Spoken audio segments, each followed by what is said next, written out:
2 ദിവസം മുന്നേ എന്നെ ഒരു ഇൻ്റർവ്യൂവിന് വിളിച്ചിട്ടുണ്ടായിരുന്നേ. അപ്പോൾ ഇന്നാ ഡേറ്റ് പറഞ്ഞിരുന്നത്. അപ്പം ഞാൻ ഇൻ്റർവ്യൂവിന് പോവുകയാണ്. ഇന്നത്തെ half day in my life നിങ്ങളെ കാണിക്കാം കേട്ടോ. രാവിലെ ഒരു കട്ടൻ ചായയാണ് കുടിക്കുന്നത്. രാവിലെ കുടിച്ചിട്ട് ഞാൻ റെഡി ആവാമെന്ന് വെച്ചു. ഇത് ബ്രെഡാട്ടോ. ബ്രെഡ് നെയ്ക്കകത്തിട്ടിട്ട് നല്ലോണം റോസ്റ്റ് ചെയ്തു. അപ്പം ഞാനിത് റെഡി ആവാൻ വേണ്ടിയിട്ട് ഇത് ആമസോണിൽ നിന്ന് മേടിച്ച ടോപ്പാട്ടോ വെച്ചു കേട്ടോ. പിന്നെ ഇസക്കുട്ടി എഴുന്നേൽക്കുന്നേ ഉണ്ടായിരുന്നുള്ളൂ. കിടന്ന് നല്ല ഉറക്കമായിരുന്നു. അതുകൊണ്ട് ഞാൻ വേഗം റെഡിയായി മുടിയൊക്കെ ഒന്ന് കെട്ടി വെക്കാൻ വേണ്ടി പോവുകയാണ്. ഇത് വലിയ കുഴപ്പമില്ലായിരുന്നു. ഇൻ്റർവ്യൂ ഒക്കെ ആയതുകൊണ്ട് അത്യാവശ്യം ഒന്ന് നോക്കിയിട്ടൊക്കെ ഉണ്ടായിരുന്നു. ഞാൻ ഓട്ടോക്യാഡൊക്കെ ആയിരുന്നു പഠിച്ചിരുന്നത്. അപ്പം അതിൻ്റെ കുറച്ച് കാര്യങ്ങളൊക്കെ നോക്കി. മഞ്ജുമ്മ എനിക്കൊരു ലിഫ്റ്റ് തന്നു അവിടെ വരെ. ഞാൻ റെസ്യൂം ഒന്നും എടുത്തിട്ടില്ലായിരുന്നു. അതിൻ്റെ പ്രിൻ്റ് ഔട്ടൊക്കെ എടുത്ത് ഞാൻ ലൊക്കേഷനൊക്കെ തപ്പി പിടിച്ച് ഇങ്ങനെ പോവുകയാണേ. കുറച്ച് വെയിൽ കൊണ്ട് നടന്നു കേട്ടോ. മോർണിംഗ് ഒരു 10 മണിയാകുമ്പോൾ ചെല്ലാനാണ് പറഞ്ഞിരുന്നത്. ഞാൻ ഇത്തിരി വെയിലൊക്കെ കൊണ്ടങ്ങ് നടന്ന് അവസാന സ്ഥലം ഞാൻ കണ്ടുപിടിച്ചു. ഇൻ്റർവ്യൂ ഒക്കെ അറ്റൻഡ് ചെയ്തു. കുറച്ച് പേരൊക്കെ ഉണ്ടായിരുന്നു കേട്ടോ. കുറച്ച് കുട്ടികളൊക്കെ വന്നിട്ടുണ്ടായിരുന്നു, എൻ്റെ ജൂനിയേഴ്സായിട്ടൊക്കെ ഉള്ളവർ. അങ്ങനെ ഞാൻ കറക്റ്റ് സ്പോട്ടിലെത്തി. ഇത്തിരി ടെൻഷനൊക്കെ ഉണ്ടായിരുന്നു കേട്ടോ. എന്നോട് ഡ്രോയിങ് ഒക്കെ ചെയ്ത് കാണിക്കാൻ പറഞ്ഞു. ഞാനത് ചെയ്തു. റിസൾട്ട് പറയാമെന്നാണ് പറഞ്ഞേ. അത് കഴിഞ്ഞപ്പോൾ ഞാൻ തിരിച്ചിങ്ങ് പോന്നു കഴിഞ്ഞപ്പോൾ എനിക്ക് വല്ലാണ്ട് വിശന്നു. അന്നേരം ഞാൻ എന്ത് ചെയ്യുന്നത് വെച്ചാൽ ഇത് സ്റ്റാൻഡിൽ തന്നെയുള്ളൊരു ഷോപ്പായിരുന്നു കേട്ടോ. ഒരു ചേച്ചി പുതുതായിട്ടൊക്കെ തുടങ്ങിയൊരു ഷോപ്പായിരുന്നു. അപ്പം ഞാൻ അവിടെ കയറി നല്ല തണുത്ത എന്തെങ്കിലും കുടിക്കാമെന്നൊക്കെ വിചാരിച്ച് ഇങ്ങനെ ഇരിക്കുവായിരുന്നു. ഇനി എന്താ ചെയ്യേണ്ടതെന്ന് ഒരു പിടിയില്ല. ആലോചിച്ച് കുറേ നേരം ഇവിടെ ഇരുന്നു. നിങ്ങൾക്കുണ്ടോ ഇതുപോലത്തെ എക്സ്പീരിയൻസ് ഒക്കെ? നല്ല പൊരി വെയിലൊക്കെ കൊണ്ട് ജോലിക്ക് പോയ എക്സ്പീരിയൻസ് ഒക്കെ ഉണ്ടെങ്കിൽ അതൊക്കെ ഒന്ന് ഷെയർ ചെയ്യൂ കേട്ടോ. ഇനിയിപ്പം ഇത് കിട്ടുമോ ഇല്ലയോ എന്നൊന്നും അറിയില്ല. എല്ലാത്തിൻ്റെയും കൂടെ ടെൻഷനിലാണ് ഇപ്പം ഇരിക്കണേ. അപ്പോൾ ഇതേ കഴിക്കാൻ നല്ല തണുത്ത ലൈം ജ്യൂസ് കിട്ടിയിട്ടോ. അത് കുടിച്ചപ്പോൾ തന്നെ നല്ലൊരു റിഫ്രഷ്മെൻ്റ് ആയിരുന്നു. ഇനി എങ്ങനെയാലും ഇപ്പോഴത്തെ അവസ്ഥ എന്നാന്ന് വെച്ചാൽ ഇഷ്ടംപോലെ നമുക്ക് ചുറ്റും ഒരുപാട് ജോലികളുണ്ട്. പക്ഷേ നമ്മളത് കണ്ടെത്തുന്നതിലാണ് അതിൻ്റെ കാര്യം ഇരിക്കുന്നത്. നമുക്ക് സ്യൂട്ടബിൾ ആയിട്ടുള്ള, നമുക്ക് ഇഷ്ടപ്പെട്ട, നമ്മൾ എന്ത് ചെയ്താലാണോ നമുക്ക് സന്തോഷം കിട്ടുന്ന ആ ഒരു ജോലി കിട്ടിയാലല്ലേ നമുക്ക് നമ്മുടെ ജീവിതം മുന്നോട്ട് കൊണ്ടുപോകാൻ പറ്റുള്ളൂ. സാധനങ്ങളുടെയൊക്കെ വില നല്ലോണം കൂടുന്നുമുണ്ട്, എന്നാൽ സാലറി ഒട്ട് കൂടുന്നുമില്ല.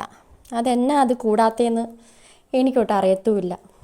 അങ്ങനെ കഴിച്ചു കഴിഞ്ഞു. ക്യാഷൊക്കെ കൊടുത്തിട്ട് ഞാൻ ബസ്സിന് വേണ്ടി വെയിറ്റ് ചെയ്ത് കുറേ നേരം നിന്നു കേട്ടോ. അപ്പോൾ എൻ്റെ ഈ സിറ്റുവേഷനുള്ളവർ പലരും ഉണ്ടായിരിക്കാം. അപ്പം എനിക്ക് നിങ്ങളോട് പറയാനുള്ള എന്നാന്ന് വെച്ചാൽ, നിങ്ങൾ ഒട്ടും ഡിപ്രസ്ഡ് ആവാതെ മുന്നോട്ട് പോവുക. നല്ല ജോലിക്ക് വേണ്ടി പിന്നെയും ട്രൈ ചെയ്യുക. ഓരോരോ വെബ്സൈറ്റ്സിലൊക്കെ നിങ്ങളെ കൊണ്ട് പറ്റുന്ന രീതിയിൽ മാക്സിമം അപ്ലൈ ചെയ്യുക. അപ്പം നമ്മൾ ഒന്നിനെക്കുറിച്ച് ഓർത്തും ടെൻഷൻ അടിക്കേണ്ട കാര്യമില്ല. നമ്മൾ മുന്നോട്ട് പോവുക. നല്ല രീതിയിൽ നിങ്ങൾ നല്ലോണം ഹാർഡ് വർക്ക് ചെയ്തിട്ടുണ്ടെങ്കിൽ അതൊരിക്കലും വേസ്റ്റായി പോകത്തില്ല. അത് നിങ്ങളിലേക്ക് തന്നെ തിരിച്ചു വരുമെന്ന് നല്ലോണം ബിലീവ് ചെയ്യുക. മറ്റാരും നിങ്ങളെ വിശ്വസിച്ചില്ലെങ്കിലും നിങ്ങളെ തന്നെ വിശ്വസിക്കുക. നിങ്ങളുടെ കഴിവുകളെ വിശ്വസിക്കുക. മറ്റൊന്നും കൂടെയില്ലാത്ത സമയത്ത് നമ്മുടെ കൂടെ ഉണ്ടാവുന്നത് നമുക്കുള്ള വിദ്യാഭ്യാസം, നമ്മുടെ എഡ്യൂക്കേഷൻ, അതുകൂടാതെ നമുക്കുള്ള കഴിവുകൾ. ഇത് രണ്ടും മാത്രമായിരിക്കും. വേറൊന്നിനെയും പ്രതീക്ഷിക്കരുത്. അപ്പോൾ അതുകൊണ്ട് നിങ്ങൾ അതിനെ ഫോക്കസ് ചെയ്ത് നല്ല രീതിയിലേക്ക് മുന്നേറാനായിട്ട് ശ്രമിക്കുക. ഡിപ്രഷൻ്റെ അങ്ങേ അറ്റത്താണെങ്കിൽ പോലും നിങ്ങളൊരു ഫീനിക്സിനെ പോലെ അതിൽ നിന്ന് പറക്കാൻ നോക്കുക. ഇതൊക്കെ ഞാൻ എനിക്ക് തന്നെ കൊടുക്കുന്ന മോട്ടിവേഷനാട്ടോ. ചില സമയത്ത് ഞാൻ ഡിപ്രഷൻ അടിച്ചിരിക്കാറുണ്ട്. ഞാനൊരു മനുഷ്യനാണ്. അപ്പോൾ എനിക്കിതുപോലെ കുറേ പ്രശ്നങ്ങളുണ്ടാകുമ്പോൾ ഞാൻ എനിക്ക് തന്നെ മോട്ടിവേഷൻ കൊടുക്കാറുണ്ട്. പറഞ്ഞ് ഞാൻ എവിടേക്കൊക്കെയോ പോയി. ഞാൻ വീട്ടിലെത്തിയായിരുന്നു. ഈ സമയത്ത് വീട്ടിലെത്തി ഇസക്കുട്ടിയെ കണ്ടു. ഞാൻ ആകെ വാടിപ്പോയായിരുന്നു. അതെന്താണെന്ന് വെച്ചാൽ നല്ല വെയിലല്ലേ, പുറത്ത് നല്ല വെയിലാണ്. അപ്പോൾ ഞാൻ എന്ത് ചെയ്യാമെന്ന് വെച്ചാൽ മുഖം നല്ലോണം ഒന്ന് വാഷ് ചെയ്യാമെന്ന് വെച്ചു. ഇപ്പോൾ സമയം ഒരു 1:30 ആയിട്ടുണ്ടാവും കേട്ടോ. ഞാൻ വന്നപ്പം കുഞ്ഞൊരു ഉറക്കമായിരുന്നു, നല്ല ഉറക്കമായിരുന്നു. ഞാൻ പിന്നെ എടുത്തിട്ട് പിന്നെ ഒന്നുകൂടെ ഉറക്കി കിടത്തി. മുഖം ഒന്ന് കഴുകണം. അതിനായിട്ട് ഞാൻ എന്നും തന്നെ ചെയ്യാറുള്ള ഒരു റെമഡി കൂടെ നിങ്ങൾക്ക് ഈ കൂടെ പറഞ്ഞു തരാം കേട്ടോ. നമ്മുടെ വെയിൽ കൊണ്ട് വരുമ്പോൾ ഉള്ള സൺ ടാൻ ഒക്കെ മാറുന്നതിന് വേണ്ടിയിട്ട്, മുഖം നല്ല ബ്രൈറ്റായിട്ട് മാറുന്നതിന് വേണ്ടിയിട്ടുമാണ് ഞാനിത് ചെയ്യുന്നത്. ഇതിന് പിന്നെ പ്രത്യേകിച്ച് കാശ് മുടക്കമൊന്നുമില്ല. നമ്മുടെ വീട്ടിൽ നിന്ന് തന്നെ ചെയ്യാൻ പറ്റുന്നൊരു കാര്യമാണ്. വേറൊന്നുമല്ല, നല്ല ഐസ് ക്യൂബ് ഉണ്ടല്ലോ, ഐസ് ക്യൂബ് ഇട്ട് ഫേസ് നല്ലോണം വാഷ് ചെയ്ത് കളയുക. അതാണ് ഇനി ചെയ്യാൻ പോകുന്നത്. പ്രത്യേകം ശ്രദ്ധിക്കണം, ഐസ് ക്യൂബ് ഡയറക്റ്റ് നമ്മുടെ ഫേസിലോട്ട് ഒരിക്കലും അപ്ലൈ ചെയ്യാൻ പാടില്ല. അത് നമ്മുടെ സ്കിന്നിന് ഡാമേജ് ഉണ്ടാക്കും, ഭയങ്കരമായിട്ടുള്ള ഡാമേജ് ഉണ്ടാക്കും. അപ്പോൾ അതുകൊണ്ട് ഞാനിവിടെ ഐസ് ക്യൂബ് എടുത്ത് ഇത്തിരി വെള്ളത്തിലേക്ക് ഇട്ട് വെച്ചിട്ട് നല്ല തണുത്തൊരു വെള്ളം ആവുന്ന സമയത്ത് ആ വെള്ളം കൊണ്ടാണ് വാഷ് ചെയ്യുന്നത് കേട്ടോ. അപ്പോൾ ഇസക്കുട്ടി പിന്നെ എഴുന്നേറ്റ് കഴിഞ്ഞപ്പോൾ ഞാൻ അവനെ ഒന്നുകൂടെ എടുത്തു കഴിഞ്ഞിട്ട് ഇനി ഞാൻ ചെയ്യാൻ പോകുന്നത് ചെറിയൊരു മോയ്സ്ചറൈസർ അപ്ലൈ ചെയ്യുന്നുണ്ട് നമ്മുടെ ഫേസിലേക്ക്. അത് കഴിഞ്ഞിട്ട് ഇത്തിരി സൺസ്ക്രീൻ, നമ്മളെപ്പോഴും വെയിലത്ത് ഇറങ്ങുന്നതിന് മുന്നേ ആയിട്ട് സൺസ്ക്രീൻ ഉപയോഗിക്കണം. ഇവിടെ ഇത്തിരി സൺസ്ക്രീനും കൂടി അപ്ലൈ ചെയ്തിട്ടുണ്ട്.